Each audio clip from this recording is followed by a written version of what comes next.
Mootummaa Itoophiyaatiif waraana bilisummaa Oromoo jidduutti magaalaa guddittii biyya Tanzaaniyaa Daar es Salaamii keessatti naga buusuuf carraaqin godhamaa ture milkii malee xumurame. Waraanii bilisummaa Oromoo akka araarii hin dhalanneef mootummaan Itoophiyaa itti gaafatama jechuun yoo mootummaatti quba qabu mootummaalleen karaa isaatiin ammoo waraanii bilisummaa Oromoo araara fi akka qophii hin taane addeessunii itti gaafatamummaan kamariin kun akka kufu godhe waraana bilisummaa Oromoo jechuun himata. Lachuu walitti quba qabaa jiru, lachuu wal sababeeffachaa jiru, mariin sababa qaama biraatiif hin milkoofne jedhanii wal haalachuu, wal sababeeffachuu, quba walii qabuun tokkini ammumaan tanaayyuu mul'atee jira. Mariin Noovembarii 7 jalqabe kun akkamitti deemaa ture yookaan ammoo akkamitti gaggeeffamaa jira? Maaliif hin milkoofne yookaan ammoo waliigaltee malee maaliif addaan bahan waan jedhu irratti odeeffannoo keessa beekaa irraa arganne takkaa lama isin biraan ga'uu deema. Ka jalqaba mariin kun Noovembarii 7 bara 2023 gaafa jalqabu waraanii bilisummaa Oromootiif mootummaalleen mariin kun bu'a qabeessa tahuu dandayaa jedhamee yaadamee ture. Keessattuu gara waraana bilisummaa Oromootiin marii kana ka hoogganaan waraana bilisummaa Oromoo Jaal Marroon yookaan ammoo Kumsaa Dirribaa dhufuun itti aanan isaa Jaal Gammachuu Abbooyyee innilleen argamuun mariin kun bu'a qabeessa tahee xumurama. Mariin kun waliigalteen gargarii bahuu danda'anii kanaafuu waraanii Oromiyaa keessa ni dhaabbata, qawween callisu deemti. Oromiyaalleen oduu araara, oduu nagayaa, oduu gammachuu dhagahuu deemanii ummatilleen waraan irraa boqonnaa argachuu yookaan boqonnaa fudhachuu deema abdii jedhu namatti horee ture. Keessattuu akkuma duratti dubbadhe hoogganaan waraana bilisummaa Oromoo Jaal Marroon achi deemuun isaa abdii guddaa horee. Wayiif malee Jaal Marroon duula addaatiin helikopteriin ergame Wallaggaa keessa fuudhamee bakka araara hin geeffamne kanaaf waliigaluu deemtii Oromoon jedhame. Oromoo biratti gammachuu guddaa, warra nyaapha diinaa Oromoo biratti ammoo sodaa, naasuu, rifannoota jabaa, warra akka Ameerikaa biyyoota dhihaa birattu ammoo abdii uumee ture. Maaliif wanni kun gammachuu hagas ga'uume? Maaliif ammoo qaama birattu rifannoota dallansuu uume jedhu yoo laallu tokkoffaa mariin baatii eeblaa bara 2023 Daar es Salaam Tanzaaniyaa keessatti gaggeeffame waliigaltee malee mootummaa fi waraanni bilisummaa Oromoo gargari bahanii gaafa sunitti wanni rakkoo guddaa tahee tokkini Jaal Marroon yookaan ammoo hooggantoonni waraana bilisummaa Oromoo gurguddoon achitti argamuu dhaban warri mariif dhufe waan murteessu baay'ee hin dandeenye. Kanaaf Jaal Marroo wajjin mari'achuu qabna. Odoo Marroo wajjin mari'anne Marroon qaama olaanaa irraa murtii hin barbaadu isattuu murteessu waan taateef Jaal Marroo wajjin mari'achuun salphaadha. Jaal Marroo waliin wal haasa'uun salphaadha. Kanaaf Jaal Marroo wajjin wal dubbachuu qabna. Jaal Marroo wajjin wal haasa'uu qabna jedhamee dubbatamaa ture. Namni hedduun Jaal Marroon gaaf dhufe inni ajaja qaama olaanaa irraa hin fudhatu. Hoogganaan dhuma isuma waan taateef murtii murteessuun akka malee isaa fi salphata. Wanni hunduu harkisa keessa jirti jedhamee yaadamee ture. Kanaaf marsa kan gubbaatti Daar es Salaamitti Jaal Marroon marii waraana bilisummaa Oromoo jilaa isa hoogganuun araarii yookaan ammoo nagaan bu'uu danda'a abdii jedhu guddoo namatti horee ture. Maal jedhan akkuma duratti dubbadde gaaf Daar es Salaam sun warri mariif dhufe hagas hunda waa murteessuu hin dandeenye waraanallee wajjin walitti dhufeenya walitti hidhatiinsa guddaa hin qabanii jedhamanii dubbatamanii warri garii bataskaan, warri garii barnoota, warri garii diiyaaspooraa, dippiloomaasii waan adda addaa keessa dhufu malee kallattiin Marroo wajjin qunnamtii cimaa ka qabanii adeemsu waraanaa ka beekanii murteessuu keessattuu hagas cufa warra gahee qabanii miti jedhamee yaadame ture. Kanaafuu Marroon dhufuun isaa rakkoon kun akka furatu carraa guddaa uumaa jedhamee yaadame. Kanaafuu yeroo dheeraaf Marroon akka dhufu irratti hojjetamaa ture. Marsaan lammaffaan kun araarii Daar es Salaam keessatti gaafa jalqabu wanni bira ka abdii namatti horee mootummaan Itoophiyaa kanaan dura marii araaraa kana waliin mari'adha eegii jiran qaamii waraana bilisummaa Oromoo hin jiru jedhee rincicee didaa ture. Qaama kana walaasa'ullee hin barbaadu Garuu waraana Afrikaa kibbatti waraana Tigraahii nagayaan fixuu fi marii nagii godhameen dubatti waraana bilisummaa Oromoofillee waliin mari'achuuf carraan marii uumame yookaan ammoo carraan marii dhalate Daaree Salaamii miti Tanzaaniyaatti wal argan Zaanzibaaritti wal argame. Zaanzibaaritti wal argamu sunu dhiibbaa guddaan hawaasii addunyaa mootummaa Itoophiyaa irratti dhiibbaa guddaa godhuun araarama wal mari'adhaa carraan naannoo Tigraayiitiif kenname yookaan hooggansi naannoo Tigraayiitiif kenname Oromiyaa keessallee kenname waraanni Oromiyaa keessallee dhaabbachuu qabaa jedhamee dubbatamaa ture. Bu'uuruma suniin nagaa fi carraan haa kennamu jedhamee dhiibbaa biyyoota alaa irraa dhufteen mootummaan Itoophiyaa waraana bilisummaa Oromoon haasawuu fi fudhatee jechuudha yookaan ammoo dirqama jechuu dandeenya. Kadhiyoo kana marii ammaan tana Daaree Salaamitti geggeeffame hin milkoofne kan irrattu ammoo wanni addaa godhu mootummaan Itoophiyaa ka waraana bilisummaa Oromoo wajjin mari'achuu fi rincicaa ture mari'achuu fi didaa ture. Innummaanu qaama waraana bilisummaa Oromoo shororkeessa ittiin jedhamu waliin mari'achuu fi yaamicha dhiyeesse karaa dippiloomaatotaan waraana bilisummaa Oromoo wajjin teennee haasa'uuf fedhii qabna marii nuu sirreessaa jedhe marii nuu mijeessaa jedhe haga jaalmarroon biyya keessaa bahuu danda'u hunda haala mijeesse mootummaan kun akka mariin taatu fedhii guddaa agarsiise fedhii guddaa mul'ise jechuudha. Fedhii kana mootummaan nagaa buusuu fi barbaadeeti moo dhiibba qaamaa biraa irra dhufaa jiru haala naannoo Amaaraa keessa jiru Eertiraa irra dhufaa jiru karaa dinagdeetiin biyyoota dhufaa irra jiru dhiyoo kan dubbanne jirra irra deebinee hin dubbannu garuu mootummaan araaraa fi yaamicha karaa dippiloomaatota dhiyeesse dippiloomaatonni karaa chaanalii jiruun waraana bilisummaa Oromootti himanii waraanni bilisummaa Oromoo hoogganaan isaa marroon qellam irra ka'ee Tanzaaniyaa Daaree Salaam akka deemu ta'e jechuudha. Kanaafuu abdii guddaattu araaraa fi ture abdii guddaattu nagaa fi ture sababni waan marroon irratti argameef lammaffaa mootummaan Itoophiyaallee fedhii araaraa dhiyeesse wal mari'annaa wal haasofnaa waan jedheef wanni kun lamaan waan akka malee gaarii ta'ettu laalam jechuudha. Garuu jalqabaayyuu irraa waraanni bilisummaa Oromoo hoogganuun jaalmarroon dhufe jaalmarrootti waanee jaal itti aanan isaa jaal gammachuu abbooyyee dhufe warri kun lamaan dhufanii karaa mootummaa Itoophiyaatiin Geetaachoo Guddinaatti dhufe Birgaadeer Jeneraal Geetaachoo Guddinaatti dhufe. Kanaaf warri siyaasaa hin dhufne warri gurguddaan hin dhufne Wallaggaaf Wallaggaa Oromoof Oromoo walitti gadhiise warri hoogganaa Itoophiyaa ka gara Afrikaa kibbaa deeme ka akka Gediyoon Ximootiyoos faati Radwaan Huseen faati hin dhufne dhimma Wallaggaaf Wallaggaa godhee jedhamee duulii guddaan irratti banamaa ture. Kanaafu Radwaan faati waan hin dhufneef nagaan araarii hin dhufu warri jedhanii duula guddaa irratti bananii turanii garuu jidduu keessattuu ammoo Radwaanii fi Gediyoon Ximootiyoos illee deemanii jechuudha. Deemanillee waliigaltee irra dhaqqabuu hin dandeenye. Waliigaltee irra dhaqqabanii gara nagayaatiin akka xumuramu hin taane dubbiin waraana akka deemaa jirtu. Maaliifii waliigaltee irra dhaqqabuu hin danda'in yookaan mariin kun ammoo maaliifii kufee? Mariin Daaree Salaamitti geggeeffame kun nagaa buusuu maaliif dadhabee? Qawwee callisisuu maaliif dadhabee? Maaliif akka marii waraana Itoophiyaa kaabaa Afrikaa kibbattu goolabee sun kunillee waraan sun nagaan hobbaasuu dadhabe nagayaan fixuu dadhabe waan jettu irratti keessi beekaa irraa waan arganne tokko lama isinitti haasofnuti. Jalqaba akkuma silaa dubbadhe qaamii lachuu mariif wal arganillee naga buusuuf ammoo qophii guddoo hin qaban.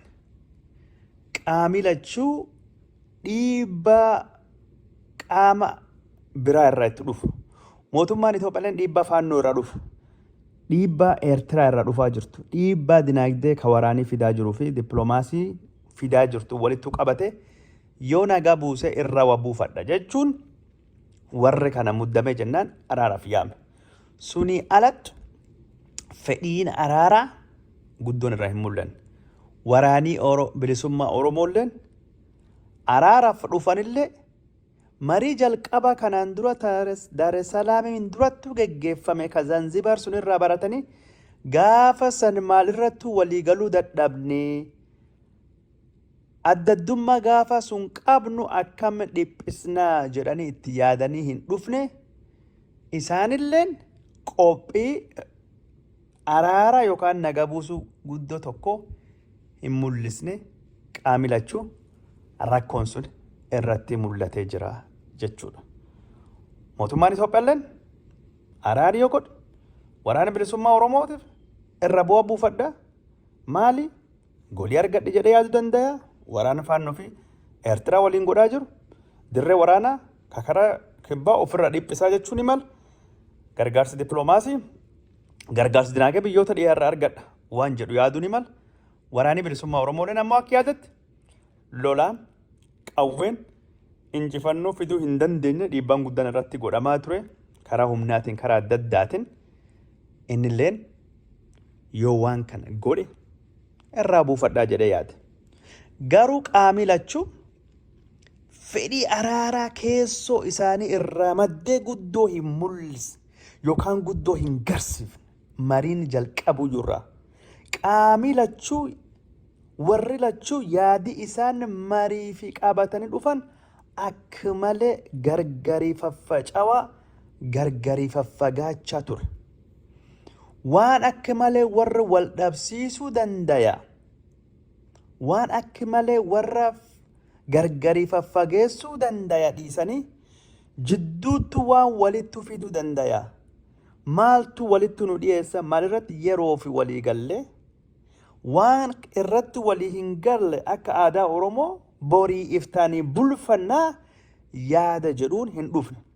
Waraanii bilisummaa Oromoollee waan barbaade cufaa argadhu malee.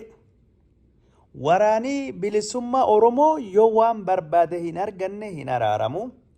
Waraanii mootummaa Itoophiyaalleen yookaan mootummaan Itoophiyaa waan barbaadu cufaa argadhu malee araaru wanni jedham hin jiru. Kanaaf mootummaan Itoophiyaalleen wanni inni barreeffatee qabatee dhufeef wanni waraanii bilisummaa Oromoo qabatee barreeffatee dhufe duddaa gara walitti hin dhiyaatanii kaan mirgattu dubbii dhisee kaan bitaattu dubbii dhisee erbeen gargarii cituu geettee gargarii gogaa hirkisanii kaan bitaatti kaan mirgatti abbuu haga dandahee gara ofittuu hirkisaa abbuu gara dandahee haga dandahee hirkisaa walittu jidduutti dhufu dhisanii erbeen dhifamte tarsaati. Gargarii baqaqxee urattee dhootee qaamilachuu wal arguu dadhabe. Erbee tan mirgaa bitaattu dhiisuu dhiisna itilleen kun kan caalaa dhifamte hin dhooti hin tarsaati hin ciccitti jidduutti anilleen hagas dhufa atilleen hagas nakkootti walit dhufa addaddummaa dhiphisaa waan xixiqqoo irratti walii galle kana qabannee marsa kana kan irratti walii galle marsa dhufammoo waan bira irratti waliigallaa jedhanii ittiin deemuu dadhabu wallaaluu tokkotti mootummaallee irraa waraana bilisummaa Oromoolee irraa qaamalachuu irraa mul'ate jechuudha. Qaamilachuu waan fedhe guutumaa guututti argadhu malee yoon argan hin araaramu. Kan jedhe taya yookaan hin ta'u. Waan an fedhe naa godha yookaan waliin hin dubbannu nagaan hin bu'u. Waan jedhu warri lachuu yaaduu fi qabatanii dhufan fedhii fi qabatanii dhufan malee waan ummati Oromoo keessa jiru lubbuu namaa guyyaa guyyaan du'aa jirtu horii barbadaawaa jiru nagaa dhabuu rakkoo dinagdee dhimma ummata dantaa keessa hin galchine. Nu maal barbaanna? Woboo maal barbaada? Woboon waan Oromoof yaadu jedhu maal barbaada? Marroon maal barbaada? Abiy Ahmedii badhaadhinni bilisiginnaan maal barbaada yaadan malee ummati Oromoo maal barbaada? Ummati Oromoo maal fedha? Ummata Oromoo maaltu mala? gidira rakkoo ummata Oromoo akkamiin fala itti dhoofna ummata Oromoo waan inni keessa jiru kan akkamiin geeddarraa jijjiirraa waan jedhu guddoo itti yaadne itti yaaduufillee fedhii guddoo hin mul'isnee jechuudha. Mariin kunin jalqabe yeroo mariin kun jalqabu warra waraana bilisummaa Oromoollee warra mootummaallee lachuu wajjin dubbadhe. Lachuu jalqabe irratti gaafa wajjin dubbadhu ittiin haasa'u waliigaluu danda'anii waan jedhu dhagahee turan qaama biraa irraa. Waliigalteen dhalattee waliigalaniyyuu Abiy Ahmeditti yaame aangoo kennuufi waan jedhullee cufaayyuu alirraa hedduu dhagayaa turre miidiyaa biraallee irraa. Warri gurguddaan dhimme kan harka qabnaa hin beekna jedhan kaanillee hin beekan jedhe yaadu.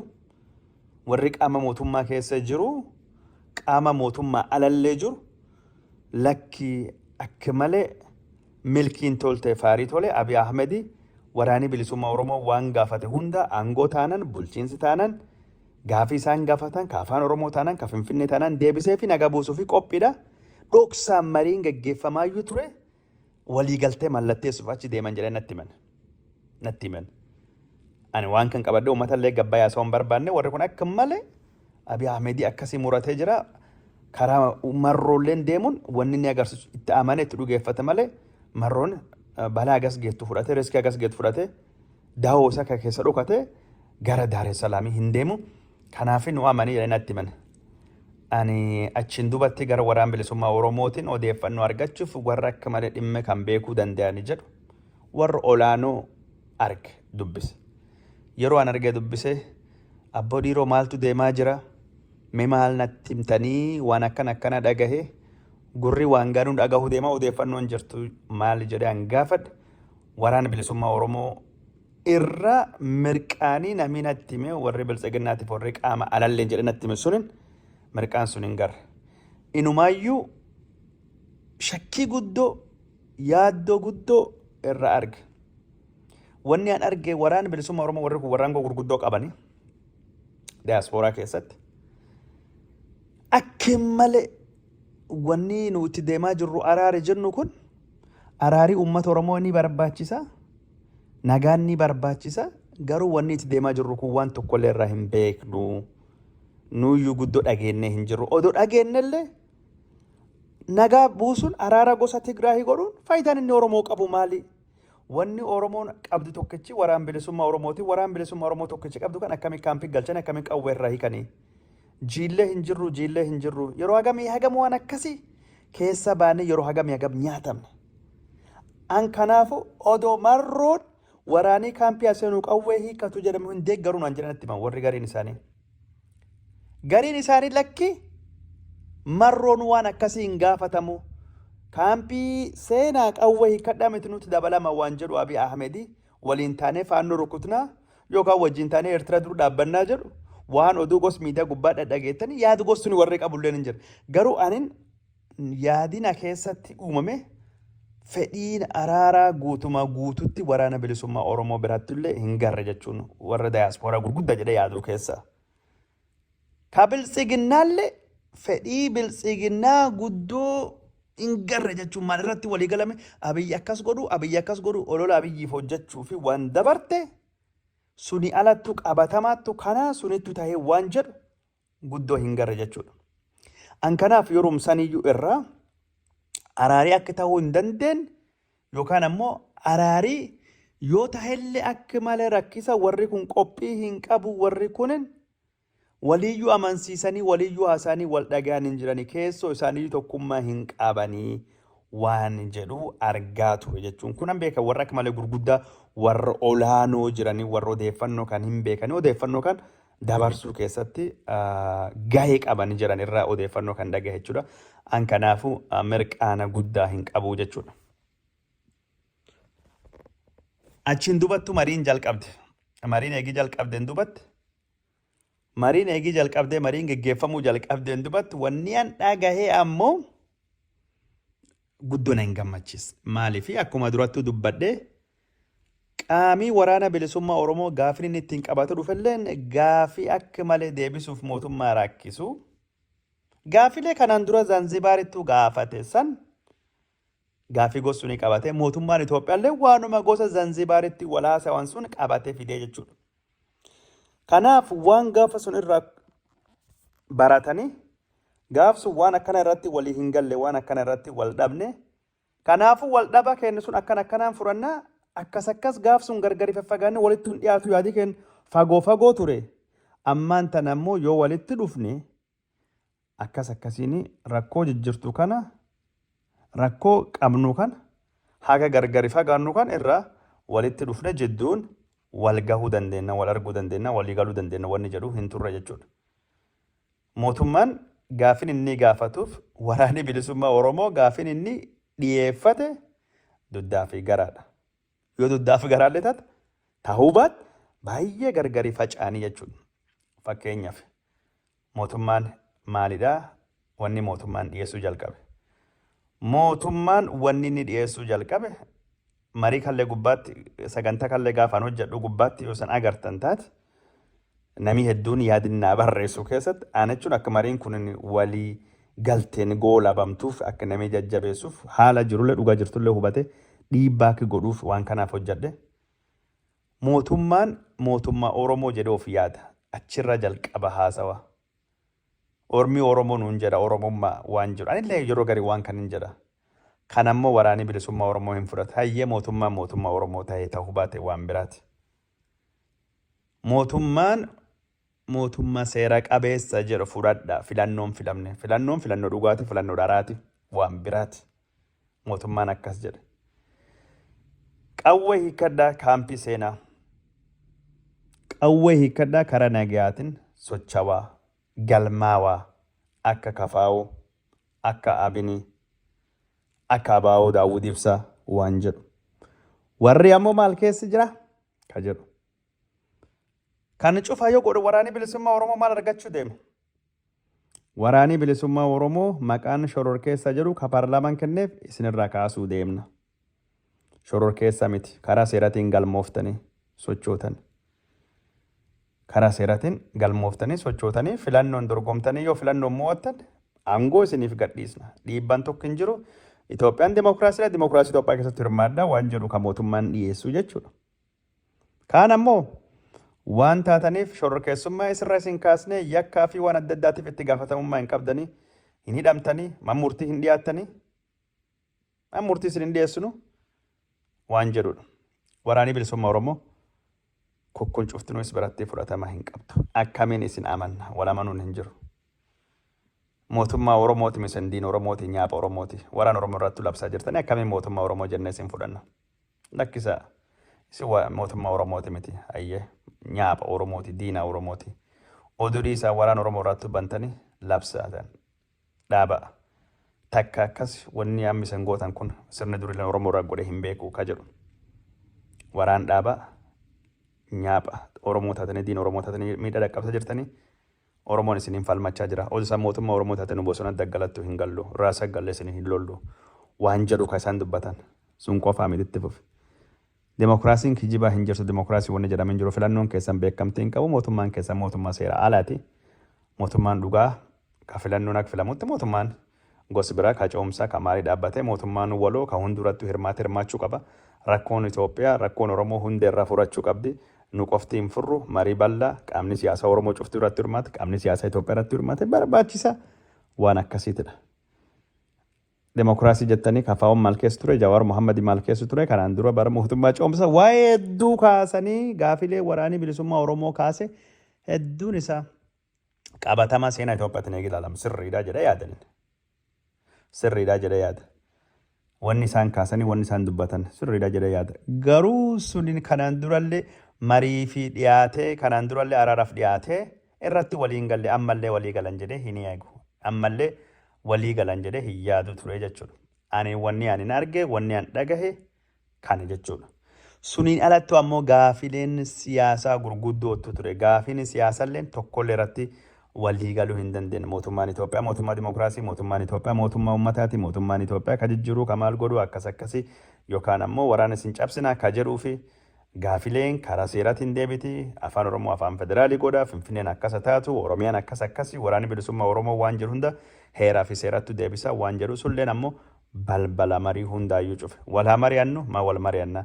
Wanni nu wal mari'annu qawwee hiikkachuu kaampiti singaluu keessan qofa. Kaan ammoo marii biyyaalessattuu geggeeffama. Mootummaan achittuu marii cufe. Mariin akka durattuu hin deemne godhame. Torbaanii jalqaba mariin hin taane jechuudha. Guutumaa guututti. Waraanayyuu irrattuu kan wal haasawan mariin hin taane walii galuun hin dandeenye garuu warra muuxannoo qaba ka Afrikaa kibbaa irraa dhufe sani irrattuu hirmaatanii jiranii eenyu Dr. Gediyoon Ximootewoosii fi Ambaasaadder Redwaan Huseen achi deeman Daar es Salaam Tanzaaniyaa Jaalmarroo fi Jaalgammachuu Abbooyyee waliin mari'achuuf dhaqan. Rakkoon mariin marsa jalqabaa ka waan waraanayyuu wal mari'atan walii hin galle. Ka siyaasa sila boqonnaan itti aanu keessaa irratti wal mari'atan waan siyaasati kaanu jalqabii himma hin qajeelle itti aanullee waan qajeeltu hin fakkaatu jechuudha. Yoo qarii qajeel qarqarii qajeela yoo mataan qajeel ammoo eegalleen qajeelcha jechuudha. Ka lammaffaa irratti waan siyaasallee yaadii warra akka malee gargarii fagaata walitti dhiyaachuu hin dandeenye odoo akkasumaatu deeman.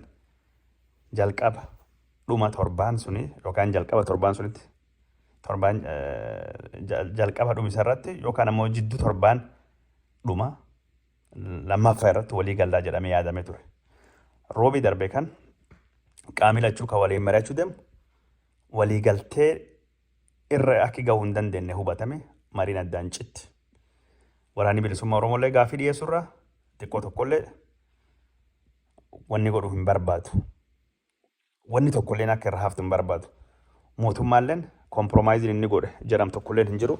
Woma waan tokko waraana bilisummaa Oromootiif kennuu hin barbaadu. Garri lachuu akka malee gargari fagoo waan taateef boqonnaan haa godhamuuti miira gaarii akka walitti deebitaniif hafuur fudhadhaa waan jedhamuttu yaadame jechuudha.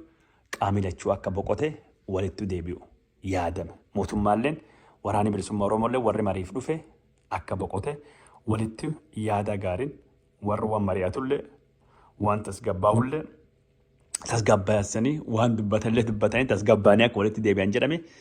Garuu mootummaallee irraa warri dhufelleen waraanni bilisummaa Oromooleen boqonnaan duuba walitti deebi'anii mandee walitti deebi'an jechuun torbaan kana wiixata.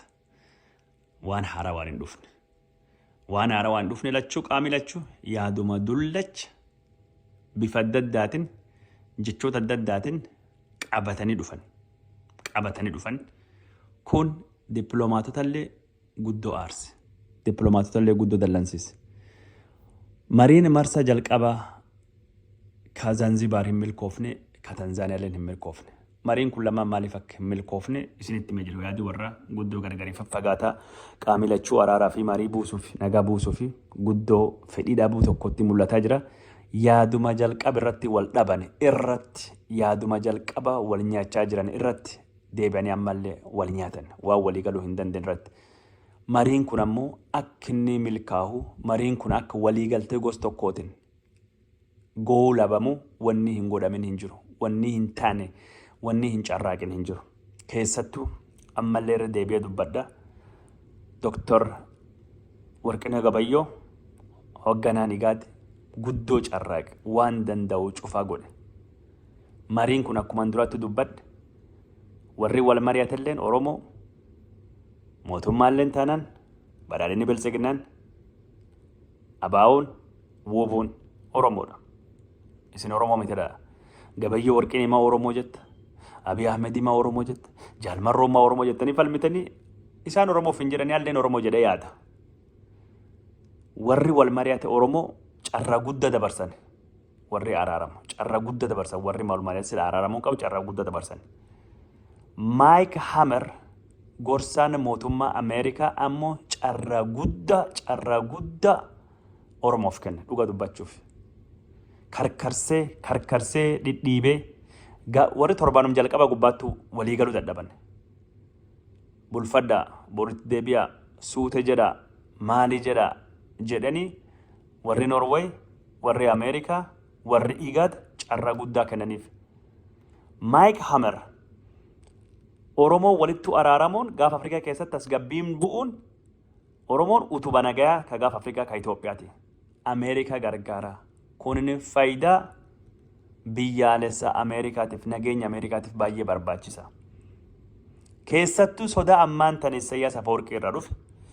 Isaayyaas Afeworqii gara Chaayinaattu hirkachuun gara Raashiyaattu rarra'uun isaa Ameerikaan Abiyyi cimaa barbaadde. Abiyyi ammoo jabaachuu ka danda'u. Abiyyi ammoo miila lamaan gad dhaabbachuu ka danda'u yoo biyyiti nagaa taate. Keessattuu yoo Oromoo waliin araara buusee manni isaa nagaa ta'e. Yoo Oromoo waliin nagaa qabaate Abiyyi nagaa horachuu danda'a mootummaan isaa. Kanaaf Abiyyi akka inni miila lamaan gad dhaabbatee jabaate biyyallee tasgabbeesse Isaayyaas Afeworqii ergama Chaayinaa ergama Raashaa gaafa Afrikaatti rakkoo inni fidu qolachuu irraa galaana diimaa irraa isa dhidhimsiisuuf Abiyyi nu gargaara jedhameeti ka yaadamu. Waan ammaan tana ka Eertiraa kanallee Ameerikaan akka tokkotti Abiyyi gargaaruu dandeettii warri lamaan wal dhabe jedhamee yaadama. Garuu Ameerikaan Abiyyi gargaaruun duratti odoo Abiyyi waliin dhaabbanne Abiyyi of gargaaruu qaba. Abiyyi biyya keessa nagaa buusuu qaba. Abiyyi miila lamaan gad dhaabbachuu qaba. Keessattuu uummatni inni keessa dhufe bakki bu'aa jirus deeggaruu qaba. Is duub dhaabbachuu qaba. Manni isa gubachuu hin qabu waan jedhuun Maayik Hamer carraa guddaa Abiy Ahmediif waraana bilisummaa Oromootiif kenne. Maal jennaan nagaan Oromoo nagaa Ameerikaati. Faayidaan Oromoo faayidaa Ameerikaati. Walirrattuu hirkata, walirrattuu rarra'a, gargarii hin baane kullachumaan fuula saantimii tokkooti duddaa garaadha waan jedhu. Fuula saantimii ka duraatii fi ka duuba. Kanaafuu fedhiin Ameerikaa kabajamuuf gaafa Afrikaatti Oromoon tokkoomuu Oromoon araara nagaa qabaatee waliin dhaabbachuu qaba waan jettu Ameerikaan akka malee amante karaa suniin goote. Garuu qaamii lachuu warri mariif araaraaf dhiyaate araaraaf mariif qophii hin qabu. Lachuu addunyaa dhugaatii miti. Addunyaa dharaa keessa jiraatan waan lafirra jira miidhaa Oromoo, gidiraa Oromoo, rakkoo Oromoo waraani kun itti fide. Rakkoo kan furuuf qophii qabanii turan lubbuun uummata Oromoo isaanii mararsine dantaa hin qaban. Wallaggaa keessatti wanni deema miidhaan dhaqqabaa jiru lachuu hin yaaddessine, hin golgoleessine, hin suukkanneessine. Lachuu aangoo fi maqaa ofiitiif malee faayidaa dhuunfaa ofiitiif malee dhugaa Oromoof jedhanii yaadanii hin dalagne hin hojjanne. Yoo hojjetanillee qabatamaatti nu hin garsiifne yookaan uummata hin garsiifne. Abiyyi waan inni barbaadu carra araaraa kanatti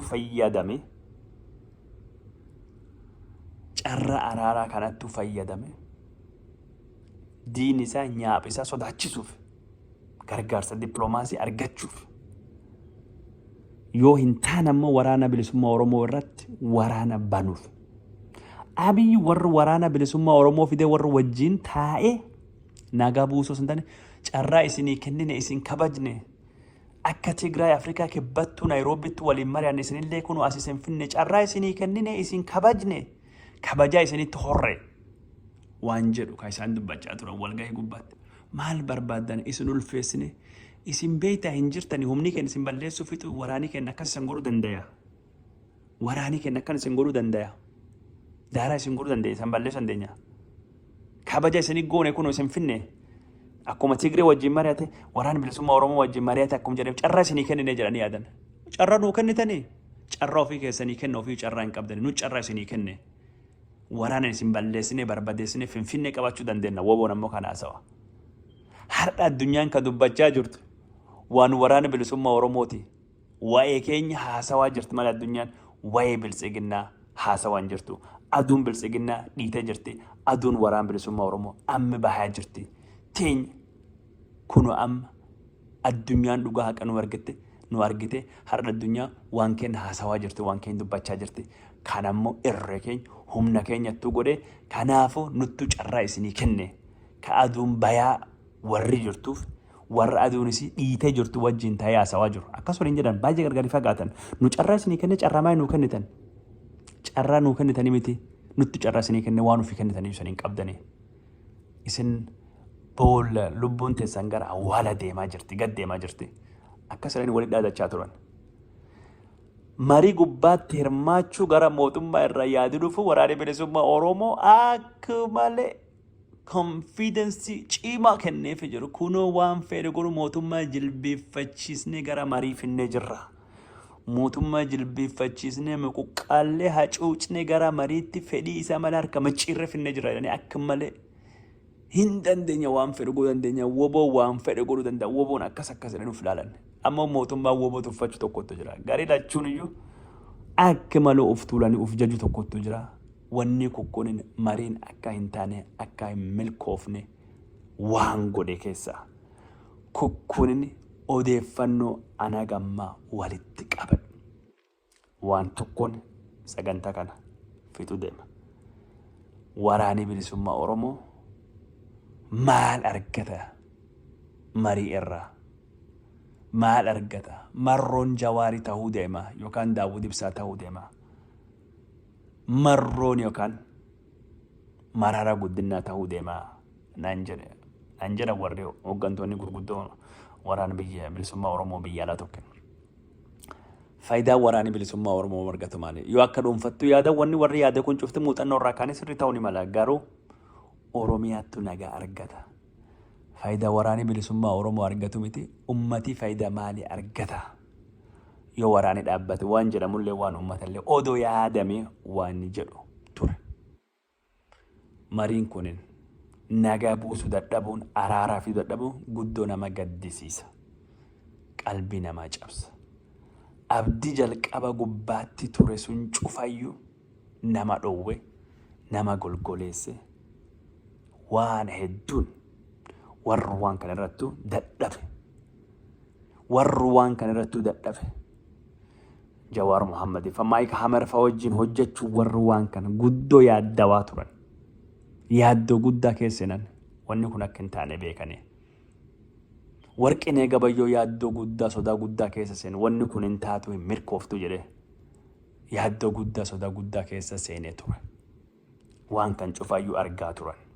Warri kun cuftun waan kan cufayyuu argaa turan. Sodaa warraa sun yaaddoo warraa sun amma taatee jirti. Amma taatee mul'attee jirti. Carraaqanii jiran. Ani warri qaamii mootummaalleen waraanni bilisummaa Oromoo maliif gattaa'uu keessaniif galatoomaa jedha. Garuu nagaa buusuu dhabuun keessan haqaa dhugaa fiduu dadhabuun keessan araara buusuu dadhabuun keessan guddoo na gaddisee jira. Ammallee balbalti araaraa banamuu qabdi. Walii mari'adha. Yoo akkamii xiqqaate dhukaasa dhaaban jedhee abdachaa ture. Kan irrattuu Jawaar Muhammad, Warqinaa Gabayyoo, Maayik Hamar dhiibbaa godhaa turan. At least yoo akkamii xiqqaate boqonnaa uummataa fida dhukaasaa dhaaba. Mootummaalleen dhukaasaa dhaabuuf fedhii hin qabu ture. Yoo waraanni bilisummaa Oromoo qawweenii kan maaliif fixuu dandeenya akka jedhu. Waraanni bilisummaa Oromoolleen dhukaasa dhaabuuf fedhii guddoo hin mul'isne. Garuu gar waraanni bilisummaa Oromooti dhukaasa dhaabuuf qawwee bakka ofittuu qabatanii haleellaa banuu dhaabuun fedhii mul'atee jira mootummaa caala. Garuu lachuu warraa araaraaf nagaa buusuuf fedhii warri mul'isa akka malee xiqqaa waan taateef kunoo amma gara boqonnaa waraana birattuu deebinee jirra. Garuu dhiibban mootummaan waraana bilisummaa Oromoo wajjin mari'adhi jedhame mootummaa irratti godhama. Faannoo wajjin mari'adhi jedhame kunoo mootummaan faannoo wajjin mari'achuu deema. Dhiibban godhamaa jira. Faannoo wajjin mari'achuu danda'a. Gaafa mootummaan faannoo wajjin mari'atamu mootummaan kun gaafa faannoo walii galee fuula tokkoon gara Oromiyaa deebi'uu danda'a. Gaafas faannoo wajjin mari'amate faannoo walii galee jettanii hin boo'ina. Carraan waraan bilisummaa Oromoof kennamee jira. Mootummaalleef kennamee jira. Mootummaalleen waraanni bilisummaa Oromoolleen carraa kan guddanii uummata Oromoo miidhaa isaa, rakkoo isaa, gidiraa isaa dheeressitanii jirtan. Hagasuma sagantaan keenya kaammaa wanni isin biraan geenyu itti deebina nagaatti.